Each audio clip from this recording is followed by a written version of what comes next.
This technique is actually fairly simple, but it's just a different kind of a mindset. Instead of jumping right into like the rubber stamp or something, here's how we can extend this wall to make it look like it's a wider photograph than it really is, which is considerably challenging when you think about it, trying to add more photo than was actually there.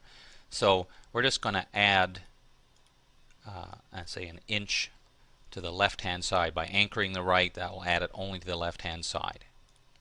Okay? Now we're going to make a selection of the part we're going to ultimately copy. We're going to feather that just a little bit, just 1 or 2 pixels, that's all. And at this point I can duplicate that onto its own layer, Command or Control J, and then we're going to go to Transform and Flip Horizontal. Now if I take the Move tool, as I start to drag it over, let's zoom in on that a little bit. Okay, let's see what we got here. So there's the part that I've copied, and you see it's creating a nice little mirror image.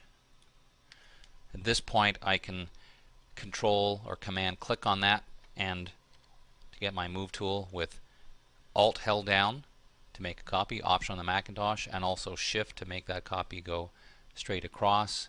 And again, I can kind of nudge it to try and make it look like it's going to fit pretty well. So I can then deselect. So that's already looking pretty good. There's only a couple of places where you may notice a very noticeable kind of reflection.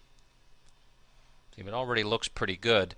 All I really have to do at this point is just go in and do a bit of tweaking if there's some areas where there's a very noticeable brick that just looks weird. You know, it looks like in this case here, this one looks like it's sticking out, that one's a little too small.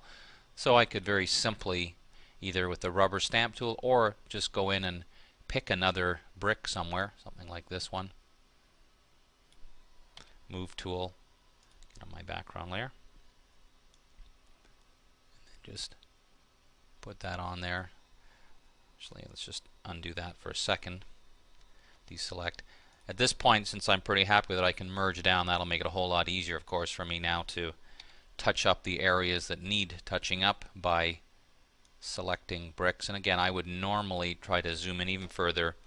Probably just put a very slight feather, 1 or 2 again.